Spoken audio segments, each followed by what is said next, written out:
A guy is at the gym, minding his own business, focused on his set, when suddenly a phone is in his face and someone is yelling that he's a creep. He wasn't staring at anyone, wasn't talking to anyone, he was literally just existing in a public space. But now he's gone viral, labeled a predator, and his whole life might spiral because of a lie. Meanwhile, the person recording him, she's getting sympathy comments, brand deals, and follower boosts. This is what's actually happening in the real world when certain women cross every boundary imaginable, yet somehow men still end up painted as the villains. The gym has turned into ground zero for this madness. People are treating public fitness centers like their personal film studios, tripods everywhere, hogging equipment for half an hour, acting outraged the second someone walks through their shot. A guy steps toward the squat rack they're not using, suddenly he's interrupting content. His eyes pass near someone for half a second, now he's staring. He exists within the same 20-foot radius? Harassment, that's the new standard. Just last week, I saw a video. A woman sets up her camera, starts recording her workout, and a guy walks behind her to pick up weights. She uploads it with the caption, "This creep wouldn't stop stalking me at the gym." The guy's crime? Walking.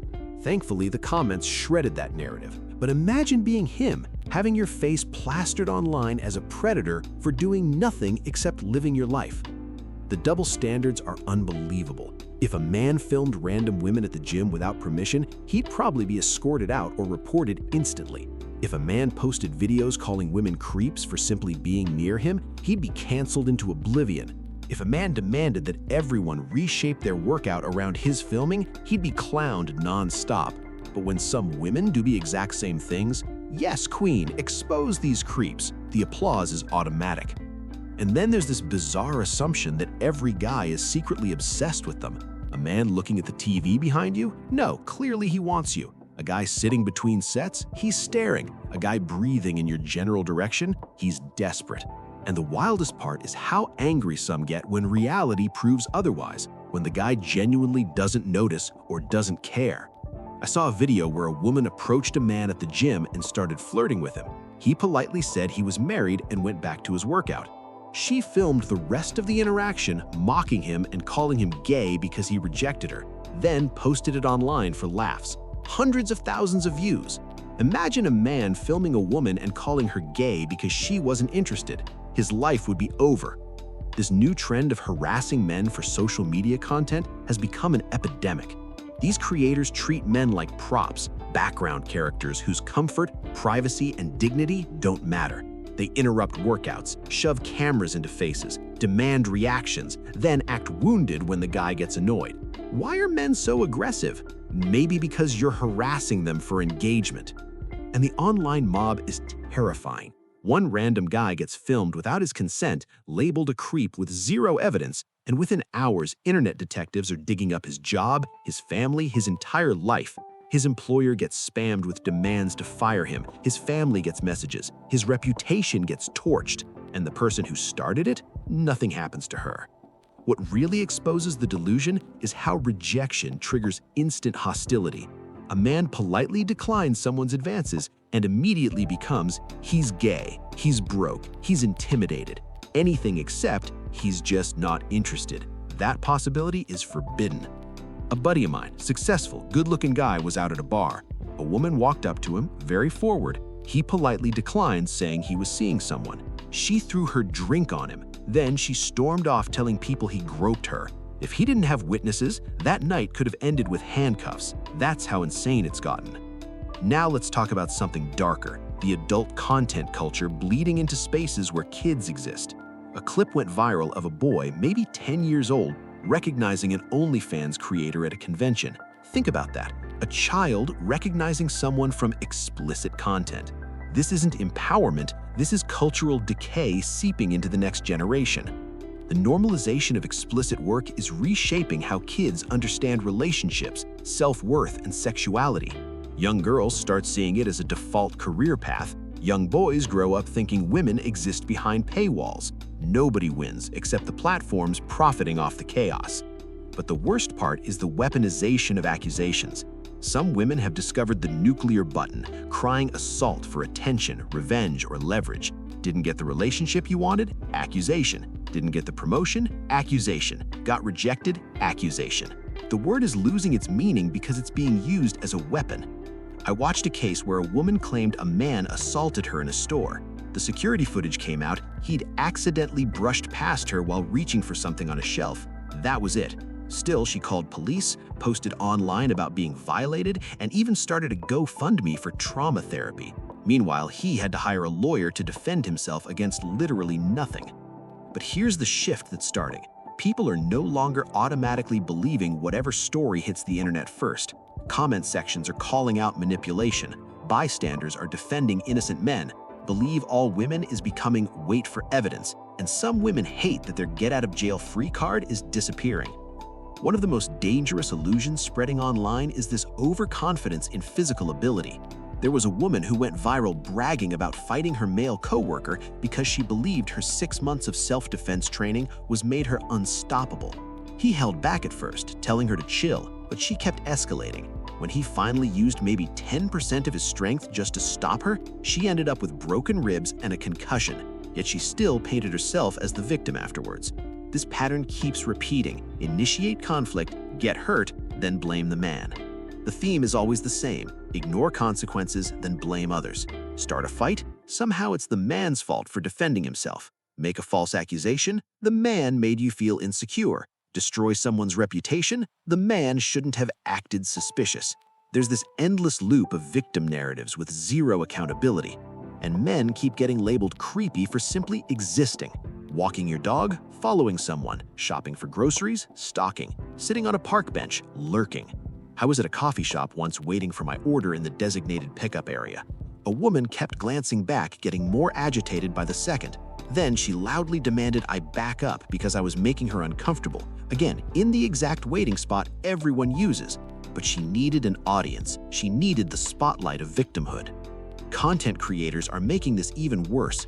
They'll film older men sitting alone, claim they're being pervy, and upload it for attention. They'll record random guys at the beach or at the grocery store and invent creepy narratives for clicks. Most of these men don't even know they've been turned into villains for someone else's storyline. But here's something interesting. High-value men have stopped playing these games altogether.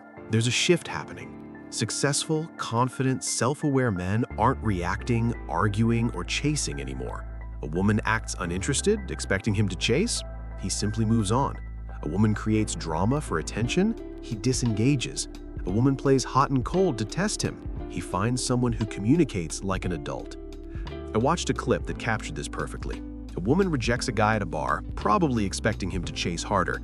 Instead, he smiles, says no worries, and starts talking to her friend. Instantly, she loses her mind. You can't talk to her. Why? You rejected him, he accepted your answer. What she really wanted wasn't rejection, she wanted validation. She wanted him to beg. When he didn't, she melted down.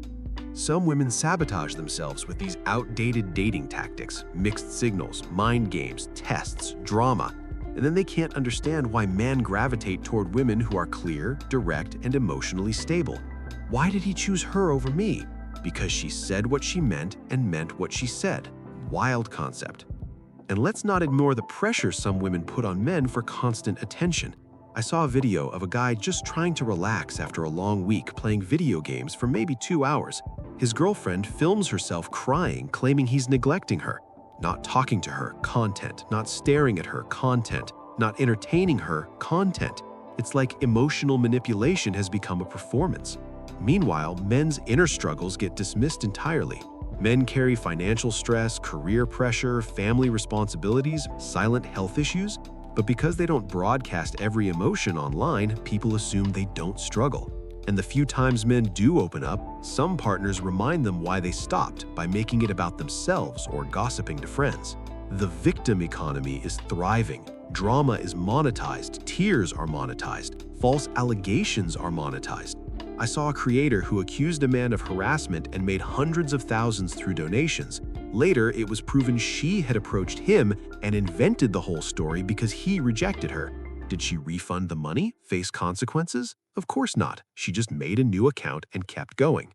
But the attention-seeking hasn't just spiraled, it's become an identity. Every moment must be filmed, posted, and spun into a narrative. Every man is a potential villain in someone's next viral clip. Privacy is dead. Consent is optional. And in today's algorithm-driven world, accusations have become content.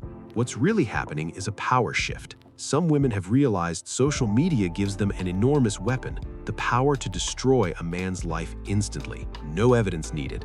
An accusation becomes a verdict. A feeling becomes a fact. A story becomes truth, even if it's fiction. And they wield that power like it's a toy. Gym confrontations have become so extreme that men are starting to avoid interacting with women entirely. A woman struggling with weights? Not my business. Someone asks for a spot? Better find someone else.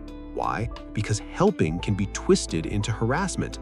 For men, the risk is too high. It's safer to be called rude than to be falsely labeled a predator. Trainers are quitting too. I know instructors who refuse to take female clients now. They've spent years building a career, but one misinterpreted form correction or one moment alone in a gym room can end everything. The liability is insane because the presumption of guilt is instant, and the weaponization extends beyond gyms. Dating app screenshots are now weapons. A man sends a normal message, he's boring. Sends something creative, he's cringe. Doesn't message at all, his profile gets posted and mocked. There is no winning move. The only safe play is not to engage. False domestic violence claims are another battlefield. Arguments escalate and suddenly the nuclear option comes out. Call the police, claim fear, force him out of the house, tilt the divorce in her favor. The system often believes first and checks later. By the time the truth emerges, the man's life is already shredded. I had a client, kindest guy you could meet. During a custody fight, his ex claimed he hit her. He proved he wasn't even in the state at the time. It still cost $30,000 to clear his name, and she faced zero punishment for lying under oath. Zero. And she still got partial custody. Imagine fighting lies that carry no consequences for the liar. The bathroom and changing room situations are becoming impossible for fathers. Men are terrified to take their young daughters into public restrooms. Use the women's room? Predator. Use the men's room? Still suspicious. Even family bathrooms aren't safe from judgment. Fathers can't parent in public without someone assuming the worst. Every choice carries risk, and none of the options are safe. And then there's the growing problem of being recorded without consent. Most people don't realize that in many states, secretly recording someone is actually illegal. But content creators don't care. They'll film men from across the gym, in stores, on sidewalks, in parking lots, without a single thought about legality or ethics. They post the videos, profit from them, get attention, and walk away untouched. Meanwhile, the men they filmed suffer the fallout: job loss, harassment, reputational damage that lasts forever. It's a one-way harm pipeline. This is feeding into a full-blown mental health crisis for men. The message they keep receiving is your presence is a problem. Your intentions don't matter. Your innocence doesn't matter. You're dangerous until proven otherwise. So men do the logical thing. They pull back. They avoid interactions. They isolate themselves. They take the safest route possible, which is staying away from situations that could be twisted into content or accusations. And now good men, the very men who were raised to be protectors, providers, helpers, are tapping out. They're done. If helping someone might ruin your life, why would you help? If approaching someone might get you publicly shamed, why approach? If existing in public feels dangerous, why go out? Men aren't withdrawing because they hate women. They're withdrawing because the risk-reward ratio makes absolutely no sense anymore. This is showing up in the workplace too. Office dynamics have become minefields. Men don't want one-on-one meetings behind closed doors. They avoid mentoring women. They decline work trips with female coworkers. They won't sit alone with them in cars. This isn't misogyny, it's self-preservation. One misinterpreted comment, one emotional misunderstanding, one accusation, and decades of work evaporate. The Mike Pence rule is no longer a meme, it's a survival strategy. Because here's the truth, for men, an accusation isn't an allegation, it's a conviction. No evidence needed. Once your name is associated with something awful online, it stays there forever. Even if you prove your innocence, even if the accuser admits they lied, people still say, well, something must have happened. That stain never washes off. And young boys are watching all of this. They're learning that being male means being dangerous, suspicious, or predatory by default. They learn their sexuality is a threat. Their Emotions aren't taken seriously. Their presence is a problem. What kind of men will they become under that messaging? Even women who disagree with this madness are getting silenced. Plenty of women are calling out the toxic behavior, defending men, demanding fairness. But the moment they do, the mob attacks them too. Pick me, internalized misogyny, male-identified. The insults come fast, so many stay quiet, and the loudest, most extreme voices take over the narrative. The dating landscape has shifted from cooperation to competition. It's not about building relationships anymore, it's about winning. Someone has to score the validation. Someone has to be the victim. Someone has to be the villain. Everyone is armored up, ready for emotional war. You can't build connection when you're preparing for combat. And because everything gets labeled as assault or harassment now, the people who suffer most are real victims. When every uncomfortable interaction gets treated like a crime, actual crimes get lost in the noise. When every brush by is assault, survivors of real violence lose credibility in the public eye. It's the boy who cried wolf effect, except in this case, the consequences are life and death. What's the solution? It requires courage, especially from men. Document everything, save messages, get witnesses, record when it's legal. It's exhausting, but it's necessary. No one will protect you as fiercely as you must protect yourself now. And women who see the insanity happening need to speak up loudly, call out the manipulation, defend innocent men, challenge false narratives. Your voices hit differently, they carry weight. The pendulum is starting to swing back. Courts are pushing back on false allegations. Comment sections are catching lies instantly. The automatic believe everything instantly mindset is finally fading. Reality is reappearing. But the damage to gender relations, that might take generations to repair. More and more young men are opting out entirely, not because they're incels, not because they're unwanted, but because the game doesn't make sense. Why risk your mental health, your finances, your reputation, your entire future for someone who might turn a misunderstanding into content? The cost is too high. And women are noticing that good men aren't chasing, aren't pursuing, aren't committing, not because they can't, but because they won't. Marriage rates are collapsing, birth rates plunging, men leaving the workforce. A society that alienates half its population cannot thrive, and the economic consequences of men withdrawing, they're coming fast. Some countries are finally waking up and starting to criminalize false accusations, real charges, real penalties, real consequences. And honestly, that's the only thing that will slow this down. When ruining a man's life comes with zero risk, the incentive structure is broken. But when lying means jail time, suddenly the truth matters again. What's wild is that the men getting destroyed by false accusations are usually the good ones, the respectful guys, the careful guys, the ones who try to do things right. Meanwhile, actual predators don't care about rules, accusations, or consequences. They never did. Society ends up punishing the good men and ignoring the bad ones. It's upside down. Social media platforms play a huge role in this mess. They profit from outrage, from accusations, from viral drama. They boost these videos, push them to millions, reward creators who destroy reputations, and face zero liability when innocent people lose their jobs or get death threats. Until platforms are held accountable legally and financially, nothing changes. Because right now, destroying men is just another form of entertainment. The cultural shift we need is enormous. We have to go back to basic principles: innocence until proven guilty, respecting privacy, punishing false accusations, protecting actual victims and the falsely accused, having a justice system that values truth over clicks. This isn't radical, it's the bare minimum for a functioning society. Men are adapting in predictable ways. They're avoiding risk entirely. No unnecessary interactions, no dating apps, no approaching women, no helping strangers, no one-on-one meetings, no second chances. It's not misanthropy, it's self-defense. They're making strategic moves to protect their careers, their reputations, and their futures. This is where Bobby Fischer's famous line becomes relevant.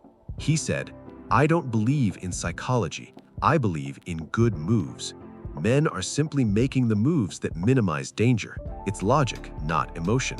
If the game punishes you for participating, you opt out. But businesses are starting to feel the consequences. Productivity is dropping. Collaboration between men and women is declining. Innovation suffers when half your team is afraid to talk to the other half. Mentorship is dying. The corporate world is realizing that fear-based gender dynamics are terrible for business, but they helped create that climate by embracing accusation culture. The saddest part is what happens to men who are falsely accused. The rehabilitation never comes.